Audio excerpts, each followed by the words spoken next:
Okay, good morning everyone. Shalom Aleichem, Bruchim Habayim. Siman, Kuf Chaf Ches. Siman, Kuf Chaf Ches. Sif Yodaled. Ein Mevarchin Ela B'Lashon HaKodesh. We only are Mevarich B'Lashon HaKodesh. We saw the Berura last time in Sif Kata Nun that this is Min HaTorah. We learn out from the Pasuk, Koi Savarchu, in this Lashon. Uva Amida, it has to be standing. The Berura said, it says, L'sharsoi u'levarech b'shmoi. Ma'sherus ba'amida, like it says, La'amoid l'shares. So too, levarech has to be ba'amida. And it has to be, uvanasias kapayim, it has to be with the hands raised, uvakoil ram, and in a loud voice. We also saw the source of Nasias Kapayim, Vayisa Aroin Es Yadav Elam Vayivarchim. B'Koram it says, Amar Lohem, Ka'adam Ha'omer Lechaveroi. Also it has to be Panim Keneged Panim. The Berura said in Sivkata Nun, Roiv Poiskim, if not all, say, it's Li'ikuva. And if you don't do it this way, Lo Yatsu Ba'ofen Acher. If you can't fulfill these halachas, if a Kohein cannot say Lashon HaKodesh, he can't stand, he can't raise his hands, he doesn't have a loud voice, he must leave the shul. Okay, that's what we saw last time. Now, the din of Amida is the Kohanim need to stand. The Tzibur is not required to stand, they just need Panim Keneged Panim. The minhag is that everybody stands. That's mashma in the Meiri, and in the other Rishonim they say Hakol Tzrichem Lamoid Be'ema Uvekovid Roish. According to this, a Kohen who is weak and is not able to stand cannot duchen. Leaning is like sitting. But if a Yisrael is weak, that's fine. He could sit. Okay. So up to Mishabros of Kata Nun base. Uvenasias Kapayim. Umisha Yadav Meratisin. Ven Yachal Agbia Yadav Enoy Nase Kapav. Someone whose hands are tremble. He has trembling hands. He can't really raise them. He can't lift them up. So it's ma'akev even b'diavad. Therefore, the Pri Megadim says a kohen who his hand is amputated can't duchen. Says Avnei Nezer in our Chaim Siman Lamed Aleph, that's dafka if both hands are amputated. So he can't be Mekam Nasias Kapayim at all. But if he's only missing one hand, where he could still fulfill with the other hand, he could duchen. But misafek, he doesn't make a bracha, and he asks the other country might see him. Rav Shlomo Zalman says that one more thing that you need to make sure that people know that the person has an amputated hand, because if they're not used to it, it's going to attract attention, and like many halachos, a kohen that has any quality that attracts attention cannot duchen. Okay, the Berura continues.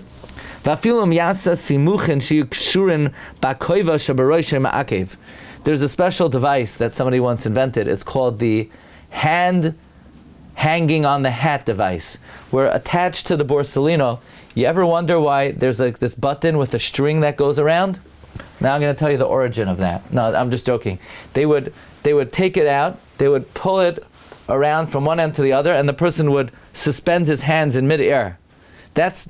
Even though that's not what they made it for, you could use it for that, Actually, what they made it for is that back in the day, on a windy day, you would take out the string and the button and attach it to your lapel. You ever wonder why you have a slit in the lapel? It's so that you could take the button from your hat and attach it so that when the wind blows, you will fly away like a kite. No, so that your hat doesn't blow away. I heard that from Harav Avigdor Miller, Zecher Tzaddik Livracha. Okay, anyway, so if you suspend your hands in midair, and this way you're able to raise your hands, loy mahani, it's not going to help. Tahava al yidei smicha, that's not called nasias kapayim. Nasias kapayim means through your own accord. Va'anan ba'inan sheyisu yudeyam mamash. We need that you have to actually raise your hands. Who says this? Rabbi Yehuda Maggid Harakiah, and it's brought in the Shar Tshuva. If the person is weak, but he's able to suspend his hands for a short while, Yagbia b'shas amirasa yivarechacha, he could raise them while he says the word yivarecha. V'yaniach b'shas hanigon ben teva l'teva, he's able to put them down and rest between the words. V'yachsav yagbia b'shas amiras hateva, and he raises it again for the next word. Kisav soifer Siman Yud Gimel Ayin Sham. All that is needed is that you raise it at the actual recitation of the words of the words Yivarechacha Yair and Nisa, of all the words of Berchas Kohein and proper. Okay, next Uvekol Ram. What does Kol Ram mean? Kol Ram doesn't mean loud, it means regular. Hainu b'kol beinoni la'afuke b'lachash, as opposed to softly. Sometimes it actually has to be loud. If it's a big shul, the whole tzibur needs to hear it. This is not like in Alexandria where we could raise a flag. Okay, Yair, everyone, Yair. You don't hear it. It's not good enough to know what word is being said. You have to hear the word. So sometimes the Kohanim are going to have to actually say it. B'koram. V'hinei misha koloi tzarod. Someone whose voice is tzarod.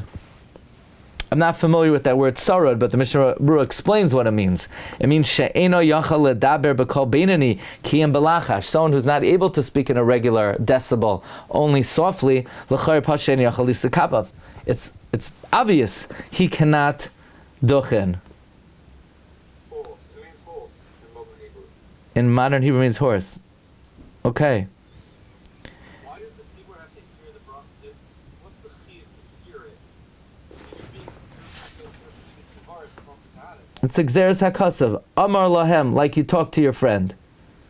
So when you talk to your friend usually hears you, unless he's polite. He said, "You like? Yeah, that was geschmack. That was good." He didn't hear a word you said, But that's usually not how you speak to somebody. So it's exeres hakasav. It has to be at a regular decibel that he's able to hear. Now, someone who's only able to speak quietly, it's pashud. He's not allowed to duchen.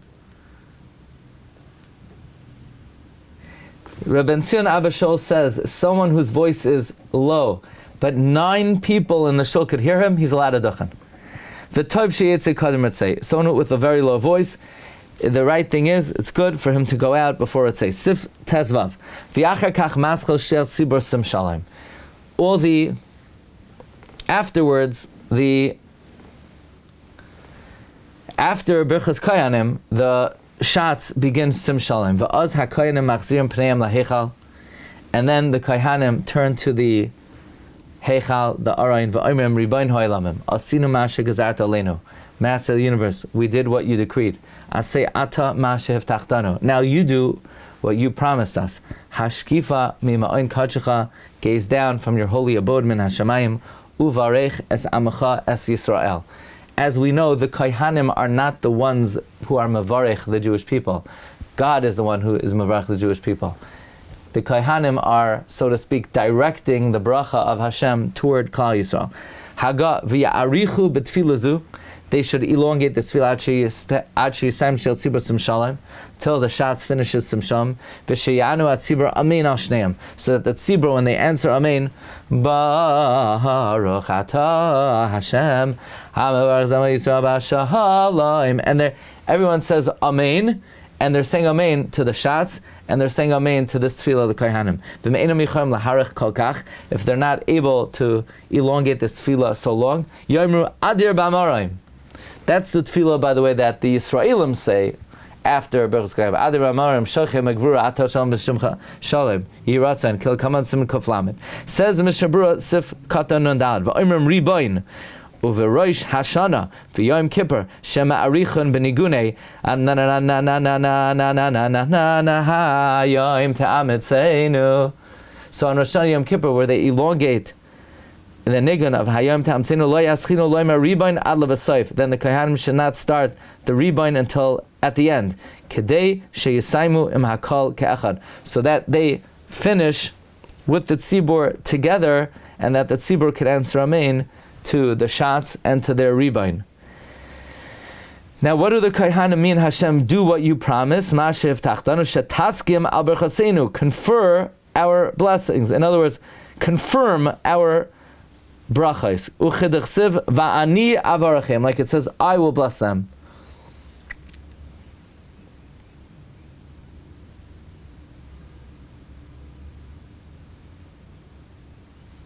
Now this implies va'ani avarachem is referring to Hashem blessing the Yisraelim. We did see another pshat that Dirshu points out in Sivkatan Beis, Va'ani Avarchem is Hashem blesses the Kohanim. And actually it's a machlokes Tanoim in Chulin Memtes, Rabbi Shimon, Rabbi Akiva, is Va'ani Avarchem Hashem blessing the Yisraelim, or Va'ani Avarchem Hashem blessing the Kohanim. Okay, V'sheyanu HaTzibur Amen, U'mistabra Degama Kohanim Tzrichel Anos Amen Aberchas HaShech Tzibur. Whoa. The Kohanim finish saying the Rebbein, but when they're finishing, they're hearing the Shat say, Baruch Atah Hashem Baruch Zemaisa Bashalom. The Kohanim should, it's Mistaber, they should answer Amen to the bracha, the Shats. Now, I would have not said that honestly. I would have said they can't answer Amen, because it looks like they're answering Amen to their own bracha. So the Sharet Zion says, now this Mistabra, the Mishnah is not quoting an Achrein. This is his own logic that the Kohanim should answer Amen. And the Mishnah says, well, we had this before. This is what we said in Sivkatan Nun Aleph, that Siman Nun Aleph Sivkatan Gimel. But this is different, because this is going to seem like they're answering Amen after their own bracha. In other words, in Siman Nun Aleph Sivkatan Gimel, what do we say over there? Siman Nun Aleph Sivkatan Gimel.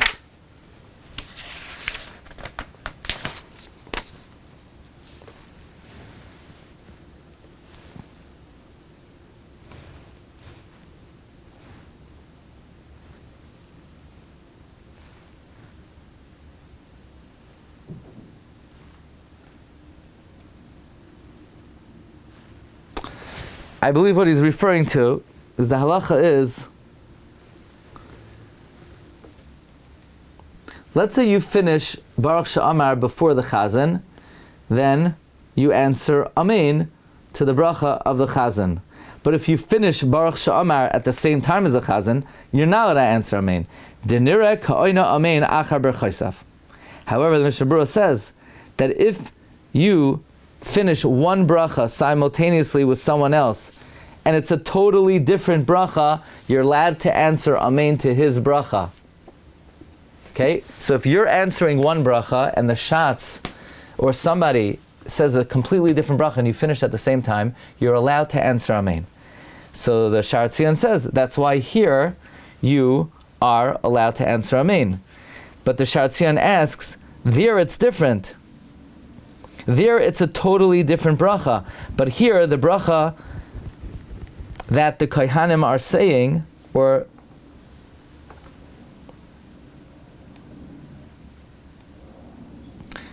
namely the Rebbein, is a similar bracha to the bracha of Hamavarch Zama Yisrael Bashalom. Says the Sharetzim, Mikamakim belav hachi amirasai lav bracha gemurahi. The answer is, they're not really saying a bracha. The Rebbein is not really a bracha. So even though the inyan is the same, but it's not a bracha, so the Shatz is saying a bracha, they're just saying a bakasha, then they're allowed to say Amen. So the laws of Amen are like this. If you finish the same bracha as someone else, you can't answer Amen to hearing his bracha. If you finish a different bracha than someone else, you're allowed to answer Amen to his bracha. In this case, even though it's the same, or the same inyan, but because what the Kohanim are saying is not technically a bracha, they're allowed to answer Amen. Okay, Sivkat Nun Vav. Yoimru Adir B'Amorim V'Yichavnu Saim Kechan Mashal Tzibur. They should have in mind to finish simultaneously with the shots. Sif Tez Zayin. Here we go. Ein HaKohanim Hashem Lahachzer Pneiim Ad Sheyaschel Shech Tzibur Sim Shalem. The Kohanim cannot turn back to face the Arayin until the Shliach Tzibur says Sim Shalom. Ve'enom Rasham lachoif etzba oiseyim ad sheyachzeru pneim. They're not allowed to stretch out their fingers until they turn around. So they're going to be, like that with their hands in the priestly position, and they cannot undo that until they turn around. V'oimdim sham, they stand there. Ve'enam rasham lakar misham, and they stand at the duchan, they stand at the amud facing the arayin, and they can't be oiker ad she'yisayim shel tzibur sim shalom, until the shots finishes sim shalom. V'yesh misha oimer, some say shetzrichen lahamten ad she'yisayim tzibur lanos amen achar berachas sim shalom. Some say they have to remain there until the tzibur finishes answering amen after sim shalom v'chein aminog. That is the custom. Says the Mishna Berura, lachaf etzosem perish she'edem yu prusais ad sheyachzru pneim. Their hands remained outstretched until they turn around, and they can't turn around until the shliach tzibur says sim shalom.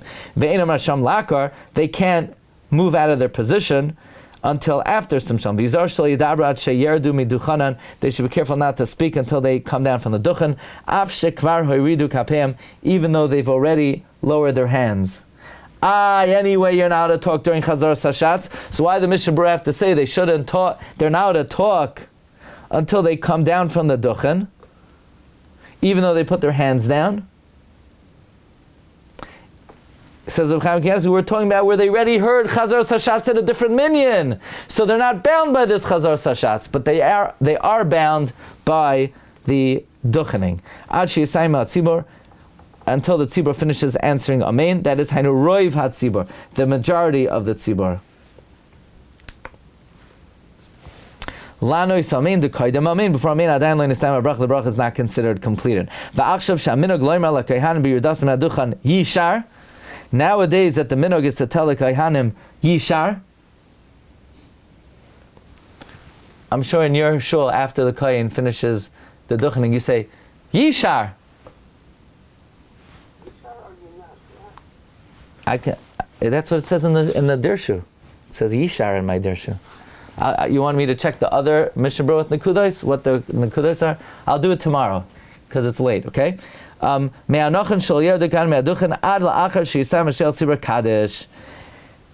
that we give a yashar to the kohanim after they duchen, the kohanim should not go off the duchen until after the shel tzibur finishes kaddish,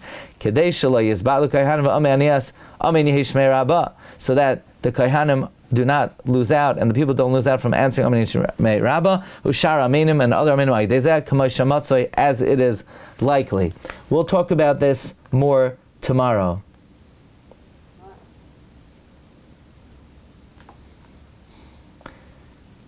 We'll talk about the yishars that you give to the kohen after the duchen tomorrow, okay? Yishar, everyone. Have a good day. Yeah.